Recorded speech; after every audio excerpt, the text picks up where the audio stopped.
काफी ऊंची टोपी लगाता है, उसको आप देख लीजिएगा इंटरनेट पे। इस वक्त मेरा और डॉक्टर जाकिर नायक का, बस दोनों के पीछे वो हाथ धोकर नहीं, नहा धोकर पड़ा हुआ है और वो बिल्कुल ऐसे दिखाता, देखो देखो ये अहले हदीसों का मौलवी जर्जीस क्या बोल रहा है। पहले मेरी सीडी लेता है, हल्के से टुकड़े दिखलाता है और उसमें यही आयत दिखाता है ज्यादातर, इन्नल लज़ीना तदऊना मिन दूनिल्लाह। देखो मौलवी जर्जीस क्या कह रहा है कि देखो मज़ारों वालों को पुकारना और बाबाओं को पुकारना, ये जबकि अल्लाह ताला ने ये बुतों के बारे में फरमाया है, ये मूर्तियों के बारे में कहा है, पत्थर की मूर्तियों के बारे में कहा है। अरब के लोग खाने काबा में रखी हुई 360 मूर्तियों की पूजा करते थे, अल्लाह ताला ने उन मूर्तियों को पुकारने से मना किया है। लेकिन ये वहाबियों का मौलवी जर्जीस क्या कहता है, कहता है कि देखो देखो इनको पुकारना शिर्क है, इनको पुकारना शिर्क है, इस तरीके से दिखलाता। अल्लाह इनकी हालत जानता था कि ये लोग यही कहेंगे और उसमें कैटेगरीज निकालेंगे, इसलिए अल्लाह ने कुरान करीम के अंदर इनकी पोल खोल दी। अरब के लोग पत्थर की मूर्तियों को नहीं पुकारा करते थे, फरमाया इन्नल्लज़ीना तदऊना मिन दूनिल्लाहि इबादुन अम्सालुकुम फदऊहुम फलयस्तजीबू लकुम इन कुंतुम सादिकीन। अल्लाह को छोड़कर ये जिनको भी पुकारते हैं, तुम जिनसे भी मदद मांग रहे हो, ये तुम्हारे ही जैसे बंदे हैं। इबादुन अम्सालुकुम, ये तुम्हारे ही जैसे बंदे हैं। फदऊहुम फलयस्तजीबू लकुम, तुम इनको पुकारो तो इनको भी तो चाहिए कि ये तुम्हारी पुकार का जवाब दे, तुम्हारे सलाम का जवाब दे। फिर ये जवाब क्यों नहीं देते? अगर सच्चे हैं तो मेरे भाइयों जरा तसव्वुर करो कि अल्लाह रब्बुल आलमीन ने पोली खोल दी। अरब के लोग पत्थर की मूर्तियों को नहीं बल्कि अपने ही जैसे किसी बंदे को पुकारा करते थे और हाजत रवाई या मुश्किल कुशाई के लिए उनके आस्थानों पे जाया करते थे। अल्लाह ने ये पोल खोली। अस्सलामु अलैकुम रहमतुल्लाहि व बरकातुहू। ये मौलवी जर्जीस अंसारी के हवाले से जो आपने सवाल किया है सैयद साहब, आप जिस आयत करीमा की इसने तिलावत की है उस आयत करीमा के बाद ही उसका जवाब मौजूद है।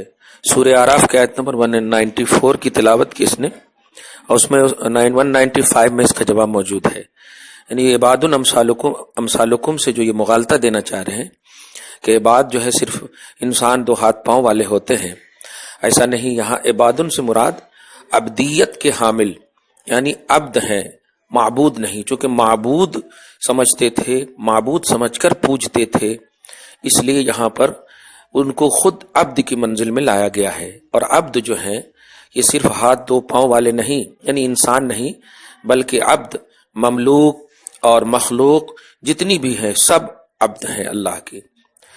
इसलिए आगे की आयत करीमा खुद उसकी तरदीद कर रही है। मिन दूनिल्लाह से मुराद ठीक है वो औलिया अल्लाह लें या जो लें, लेकिन ये तो हाथ पांव वाले हैं ना। लेकिन आगे देखिए खुद अल्लाह पाक फरमा रहा है आयत नंबर 195 में, अलहुम अर्जुलुन यमशून बिहा अम लहुम ऐदीन यब्तशून बिहा अम लहुम आजुनुन युबसिरून बिहा अम लहुम आज़ानुन यस्मऊन बिहा।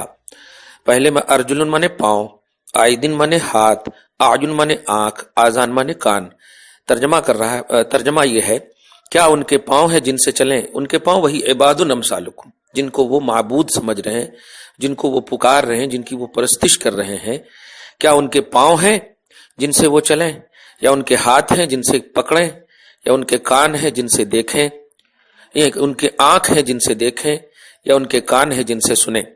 अब जाहिर है ये जुमला एक छोटा सा भी शुद्ध बुद्ध रखने वाला समझ सकता है कि पांव के हवाले से, हाथ के हवाले से, कान के हवाले से, आंख के हवाले से इस्तिफामी अंदाज में ये बता रहा है कि हाथ पांव वाले नहीं, वही बे हाथ, बे आंख और बे कान वाले बुत ही मुराद हैं जिनको ये माबूद समझे हुए हैं। जबकि इनके अंदर अब्दियत यानी अब्द का पहलू है, अब्द ही अब्द है और अब्द माबूद नहीं बन सकता। तो आगे की आयत करीमा खुद इसकी बदअकीदगी को जाहिर कर रही है, सिर्फ जज्बात में ये बोल रहा है। और वो उलमा जो ये कहते हैं इनके पीछे पड़े हैं, इनके पीछे नहीं, इनकी पूरी आने वाली नस्लों तक के पीछे पड़े रहेंगे अगर ये गुस्ताख रसूल बनेंगे और कुरान पाक का सही एक्सप्लेन नहीं करेंगे। लिहाजा आयत नंबर 194 में के जरिए से जो ये कर रहे हैं, इबादुन अम्सालुकुम से जो मुगालता दिए हैं, आप खुसूसन और दीगर अवाम अहले सुन्नत उमूमन इस मुगालते में न पड़े, क्योंकि इबादुन अम्सालुकुम से मुराद यहाँ पर ममलूक है, मखलूक है, यानी बताना चाह रहे हैं जिसको तुम माबूद समझ रहे हो वो अब्द हैं, वो इबाद हैं। جن کو تم خالق سمجھ رہے ہو وہ مخلوق ہیں، جن کو تم مالک سمجھ رہے ہو وہ مملوک ہیں۔ چنانچہ پاؤں ہاتھ وغیرہ کے ذریعے سے استفہام اس بات کی رہبری کر رہا ہے۔ حبیبی یا ممجد یا نبی سلام علیکہ، یا رسول سلام علیکہ، یا حبیب سلام علیکہ، صلوات